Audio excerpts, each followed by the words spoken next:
What's up, everybody? Welcome back to another video. This video is 14 more horror stories animated part 2. The fucking last time I watched this was like at least a month ago, at most. So yeah, finally getting the second part to this. Yeah, if you guys do enjoy this video, please give it a like, subscribe, go out and check out Llama Arts. And yeah, let's continue. These fucking horror stories, dude.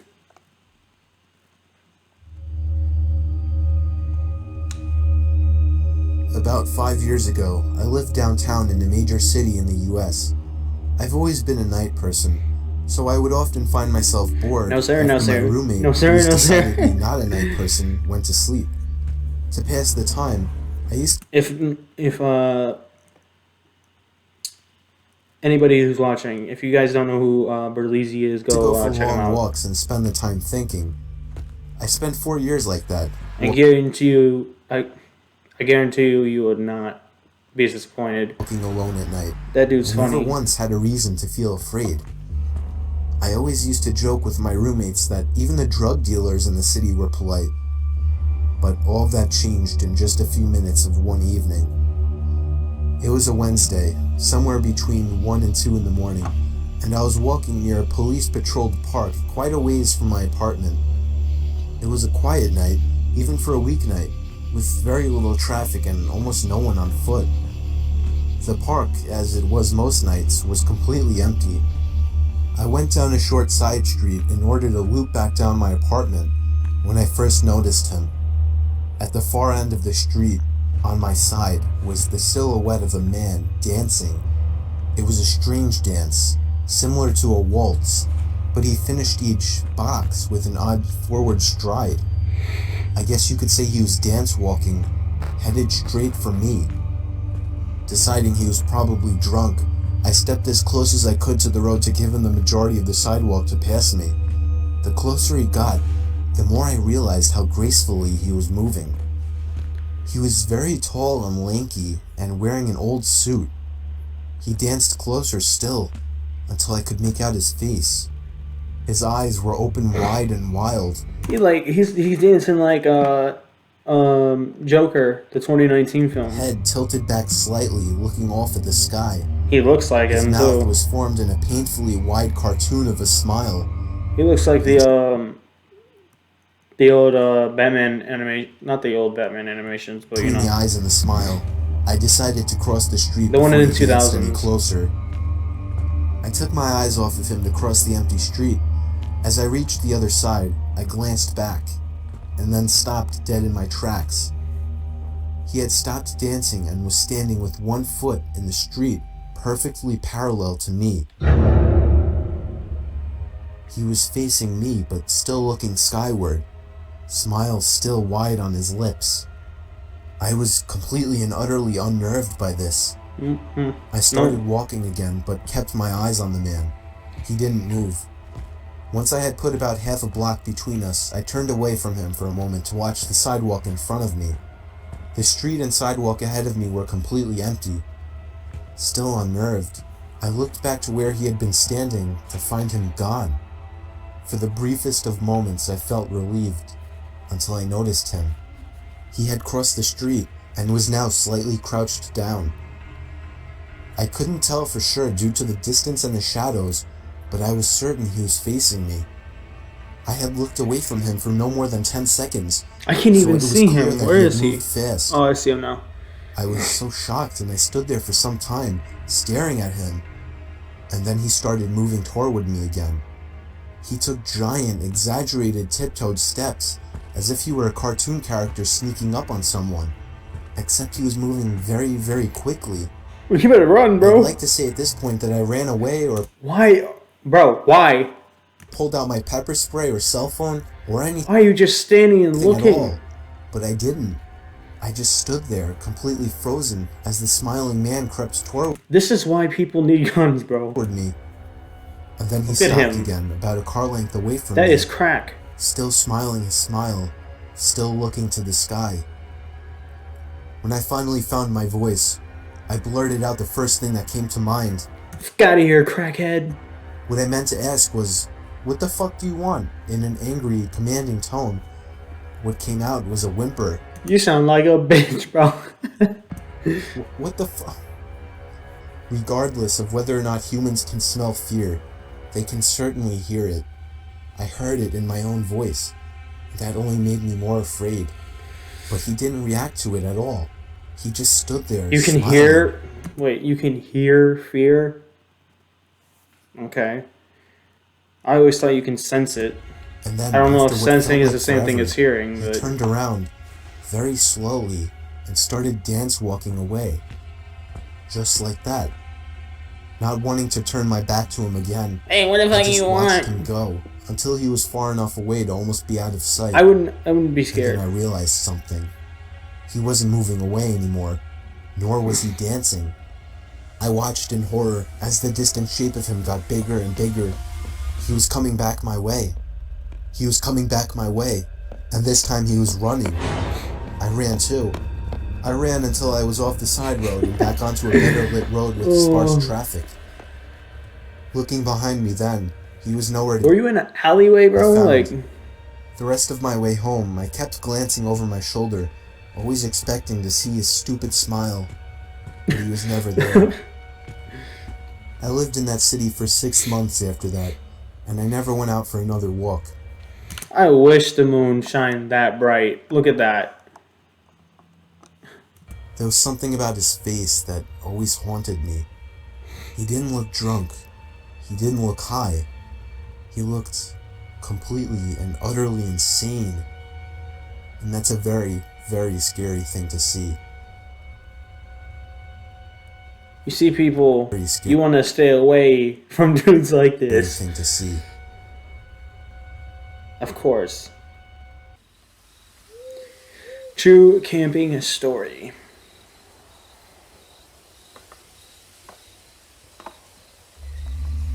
So me and a couple of my buddies went camping last summer alongside the Willamette River. We actually had a decent hike into the deep end of woods. We did some night fishing, listening to music, and basically drank to the point where everything was funny later in the night. I would guess we finally called it a night somewhere past 2 a.m. Y'all I got, shared a tent y'all got drunk and with one of my buds, in the forest, while the okay? other two shared another tent. personally We I heard don't them do that, laughing but about you know, something. I'd At not. first we laughed at I wouldn't be in the forest at the night. sound of their laughing, but it soon got annoying and we yelled for them to shut up. One of them responded, "It isn't us." I sat up, startled at the response.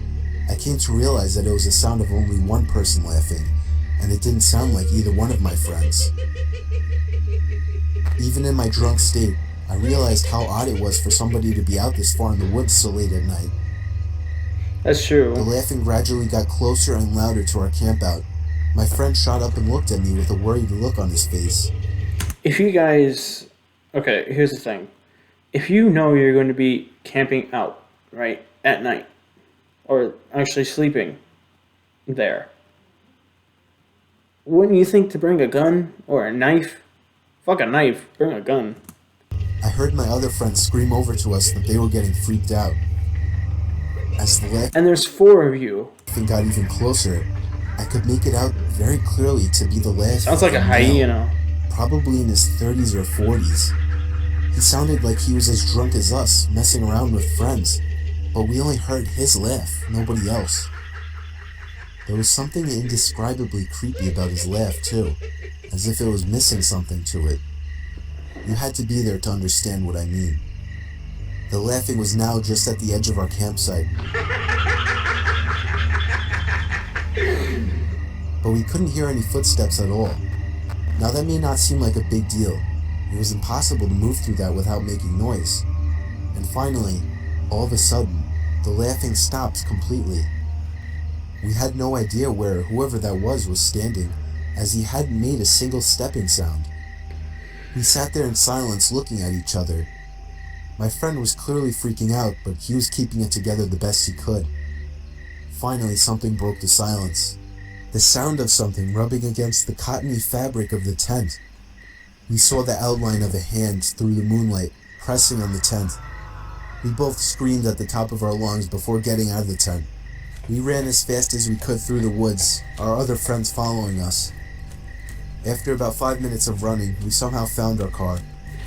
Run him over with a car, bro. I actually puked from running so much before taking the wheel. I don't condone drinking and driving, but I still believe we were just in this situation. By far the most horrific experience of my life. No idea who or what the hell that was, or what they wanted. They left all their stuff. Nice. He just robbed you guys. Okay. Nightmares that read into reality. This is gonna be a long one. I was isn't having it? a horrifying dream. Possibly the most disturbing nightmare of my life. Okay, so these long ones is 2 stories, right? I was in my house, or the closest thing to my house that my dream could produce. Ironically enough, I was in bed in this dream, or at least I can only start remembering past the point of my lying in bed, and all of a sudden, the sound came from downstairs. Sound like gunshots. I walked downstairs in the dark, not turning on any lights, to where I thought the sound was coming from. I was on my middle floor now. The dream was telling me to go downstairs to my laundry room, and so I did. But as I got there, expecting the noise to be louder and closer, it sounded like it was just as far as before. What is now that noise? I was going upstairs to the kitchen, and it's strange. Outside of every window was complete blackness, not general nighttime darkness. There was nothingness. I think all that existed in this dream was my house. Now my dream started to suggest that the banging sounds were coming from upstairs, so I went back upstairs and was eventually led to the attic door. It was surely beyond that door. I opened it. There was an old woman standing by a bunch of boxes. She was slowly but loudly slamming her hand on one of the boxes, producing an unnatural sound. I tried to quietly step back away from the attic, but the old woman turned around, opened her mouth twice as wide as anyone humanly could, reached out her arms, began to scream, and leaped toward me. That's when I woke up. I thought it was just a horrific Fuck that. Fuck those dreams. dream, but when I heard a That's not a dream, that's a bang nightmare. coming from downstairs, a bang similar to what I heard in my dream, I felt my heart completely drop. On my way downstairs, there was another bang. It was the front door. I got the butcher knife from my knife holder in the kitchen and crouched behind the door. I was waiting for the next time he would She is ready to fucking pound on the door, and I stab would somebody. warn him to go away. I waited for a good minute in silence and finally decided to take a quick look through the window. There was somebody standing in my driveway. I couldn't tell if he was facing me or looking at me or not, but he was surely the one who was pounding on my door at 4 a.m. He walked away down the sidewalk moments after he must have noticed me. The pounding on my door was the kind of pounding you would expect from someone trying to break in a door, not to get a house owner's attention. Wow. I thought it was just crazy and horrifying that the pounding and banging from this potential robber or killer didn't wake me up, rather became the key point to a horrifying dream. Wow. That dream didn't wake you up. The motel.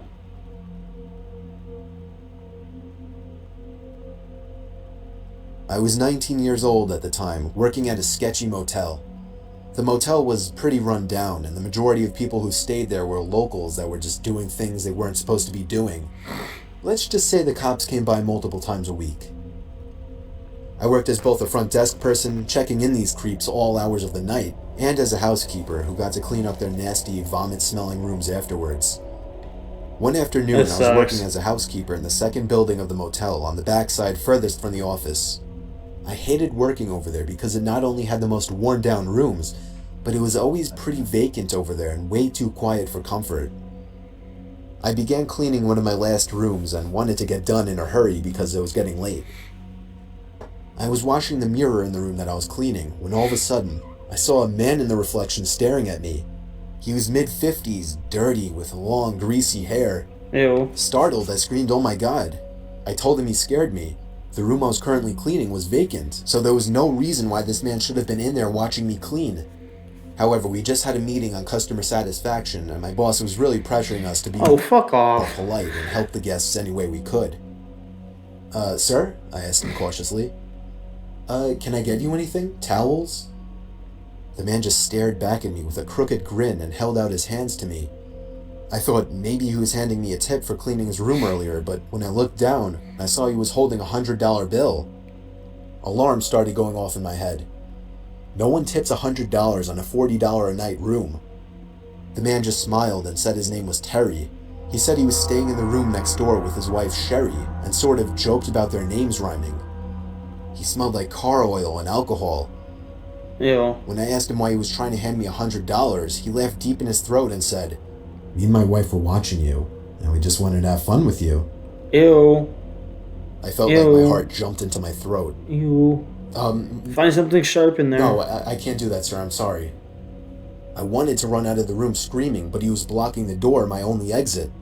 Find something The man sharp. smiled again, taking on a softer tone of voice, and invited me to come Learn self-defense, ladies. into his room to meet his wife, just to talk as friends. I nervously told him no again, and that I had a lot of work to do for the day. I prayed to God Wait, spray that chemicals in his fucking he would face. just go away, and Spray those eventually chemicals he in did. his eyes. He grunted and walked off in what I assumed to be the direction of his room. My mind began racing. There is no wife, I thought. This man could try and kidnap me. Yeah. I was 110 pounds at You the need to time, run. not very strong. He could easily overpower me. I locked the room from the inside and went directly to the phone to call my manager at the front desk, but the phone wasn't working. Adrenaline began pumping through my veins, and despite what I was always told not to do, I was panicking. Did he cut the line? No, I thought. This is a crappy motel. It happens all the time. But I just have to get out. I remembered that I had my cell phone out on my housekeeping card, but that was outside the locked door. I'd have to open the door to get it. I cautiously opened the door to the room that I was cleaning and peered out. I didn't see anyone, so I frantically began searching my card for my cell phone. Use one of I those was wasting chemicals. too much time looking for it, so I just decided to run as fast as I could and make a break for the front desk in the office. Then from behind me, I heard the man again, but this time he was screaming to someone else, "She's running, she's getting away." I could hear his shoes slamming against the pavement after me. I quickly turned the corner, grabbed my key card, and let myself into a stockroom and locked the door. Within moments, I heard the sound of the dirty guy and someone else running outside, searching for me. I stayed in that stockroom for 30 minutes shaking until I could no longer hear him searching for me. I finally got the courage to run the rest of the way to the front desk. When I made it there, I collapsed into my boss's arms and he called the police. The man and whoever else was in the room with him peeled out before the cops could arrive, and I was beyond shaken up. According to the police who ran a search, this wasn't the first time he had done something like this, and he was actually wanted for sexual assault, gross sexual imposition, and in the past was once charged with rape. Wow. A few weeks later, what happened to be my birthday, this guy was caught. A few weeks after that, I quit. I will never again work at another motel. Wow.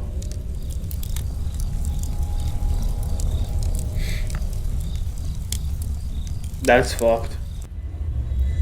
Scary Ouija board story. Why are you messing Ever around since with a I can Ouija board? remember, we've always had one of those old vintage Parker Brother Ouija boards sitting in our closet collecting dust. When I was a kid, I always wondered what it was. From the box, it seemed like a horrible board game, until one day I found out what a Ouija board really is, and immediately dug it out of the closet. I insisted on my brother trying it out with me, and eventually got him to play along. We put our hands on the planchette, and I began asking the typical cliche questions like, "Is there anybody there?" and "Can you answer me?" Other than my brother jokingly moving the planchette around to imitate an answer from some kind of entity, there was no real response. After getting bored, we put the game back in the box. I did a little research that night to find out how to make Ouija boards work. Many people said online that the most ideal environment when using a Ouija board is in a dark room only lit by candles. Or just don't use So one? when my parents weren't home, I managed to gather like 6 or 7 candles and convinced my brother to try it one more time. I lit the candles and set them around the table in the dining room with all the lights out. We tried one more time. I asked again if there was anybody there. The planchette began to move. I told my brother to stop moving it, but he swore he wasn't. I told him to move his hand away, and he did. It kept moving. My brother thought I was messing with him, but I didn't pay attention. The planchette landed on the word yes. I was only 9, so I was legitimately shitting myself. My older brother had to take over. He asked the question, You're not supposed to take your fingers off of it. "Are you a good spirit?" There was a 5-second pause before my brother's hand moved along with the planchette to the word no. We both looked at each other, and at this point I ran to my room and shut the door behind me, but he continued on with the so-called game. And you're not supposed to play it alone. I heard his muffled voice come from down in the dining room, when all of a sudden I heard him screaming at the top of his lungs. I ran back downstairs to see what was wrong. He was holding up his shirt, revealing a small open wound that almost looked like a claw mark. He told me to set the fireplace immediately, and I obeyed. You're supposed to say goodbye. He threw the thing in the fireplace and told me to never speak of what happened to anybody. We have never used a Ouija board since. Idiots.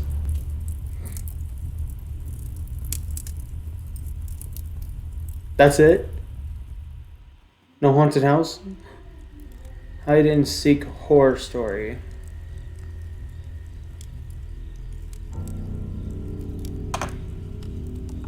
Is it? How long is this one? When I was a kid, my parents would sometimes bring me down to So my aunt basically and we got uncle's 2 more, place to stay and for the that's it. weekend. Mainly, I'd spend time playing with my 2 cousins who were around the same age as me. They lived on a small farm with plenty of open space, and we could run around doing pretty much whatever we wanted. If we thought we could get away with it, the 3 of us would sometimes cross over to the neighboring farm about half a mile away. It had been abandoned for decades, with a scattering of derelict buildings and other structures still standing on the property, just begging to be explored. This was of course a gold mine for 3 adventurous young boys such as ourselves, especially after my cousins told me stories about the deaths that took place in the house. It was pretty classic fare. Man goes crazy, axe murders his entire family, hangs himself, returns every night as an angry spirit looking for new victims. Good, grisly stuff. Even at that age, I knew they were probably making it up, or at least embellishing old rumors. But seeing as how the setting lent itself so well to such tales, I allowed myself to buy into it. One afternoon, we decided to play hide and seek. When it was my turn to hide, I ran off for a flimsy brown barn that had living quarters on top, and climbed the stairs looking for a good spot. There was still furniture inside, and personal belongings lay scattered across the floor. I maneuvered over broken dishes, tattered clothes, and crumbling books, eventually coming to a Why would you want to hide there? It's disgusting. small room with a closet. Jackpot. I wouldn't. There were I even wouldn't long hide black there. dresses still hanging on the rod that I could hide behind. I stepped inside and managed to force shut the folding door. My only illumination was a slit of sunlight that shone through the crack in the door from a nearby window. I crouched down with knees tucked into chest and waited. Some time passed, Well, you won. and there was still no sign of my seekers. I waited some more, debating if and when I should give myself up. They ain't going near that building. After nearly an hour, this was starting to get boring. My head drooped. I woke with a jerk. It was pitch black. Drowsy and confused, I forgot for a minute where I was or what I had been doing. As it came back to me, the realization that it was now nighttime and that I had been abandoned here filled me with sinking dread in the pit of my stomach. I tried to get up, but a sudden cramp in my calf kept me grounded. I squirmed about, waiting for it to pass, when I heard a door slamming shut downstairs, and instantly froze. One of my cousins? There was a brief period of silence, then footsteps at the bottom of the stairs. But not just footsteps, a thud too. After every other step. These weren't the footfalls of a child. They were slow, heavy, deliberate. I held my breath, praying they would go away. They did not. The noises continued to ascend.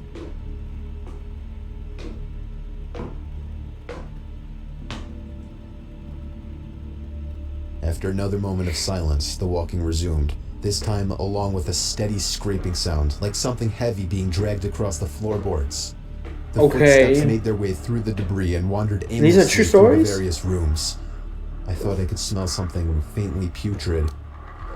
The constant scrape sent cold shivers coursing down my arms and back. My worst fears were realized when the steps reached the bedroom doorway. They got closer and closer and finally stopped directly in front of the closet door. I couldn't see a thing. After an agonizing pause, they continued on, over to the other side of the room and out the doorway again. They faded away down the hallway. I waited for what seemed like an eternity. There were no more sounds now, and I was trying to build up enough courage to open the door and flee. 3 things happened simultaneously just then. I was bombarded with a smell I can only describe as fresh roadkill.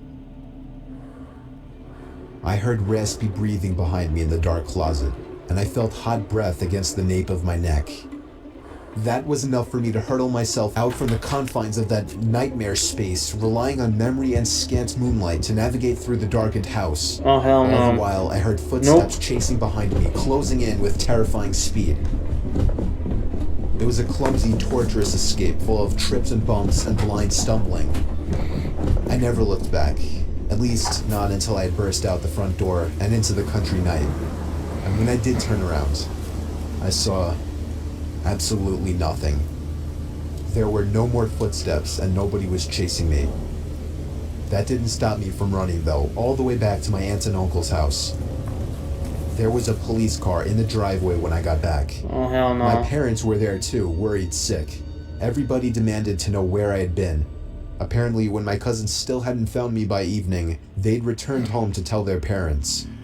Eventually, the police were called in and informed me that they had already scoured every building on the farm. The insinuation that I was lying about my whereabouts didn't go unnoticed. None of it made any sense. It wasn't until years later that one of my cousins filled in a final piece of the story. He and his brothers had spent hours searching for me like they said, but the part they didn't tell anyone was that they thought they spotted me in the window of the bedroom I was hiding in. And when they got closer, they saw that it wasn't me. A young boy neither of them recognized was smiling and waving down at them and gesturing for them to come upstairs. That's when they ran back home. All of this while I slept in the closet. Wow. Okay. A Christmas horror story. This story took place about 5 years ago on Christmas Eve night. It was around 1 in the morning, and I had just finished placing presents under the tree. I went upstairs to brush up and everything, then came back downstairs to the kitchen to get a glass of water before bed. My son Jake, who was 4 at the time, was standing by the stairs leading to the basement. I asked him what he was doing up so late. He pointed down the stairs and said, "Santa." I picked him up and carried him back to his room. I took a glass of water and went to bed.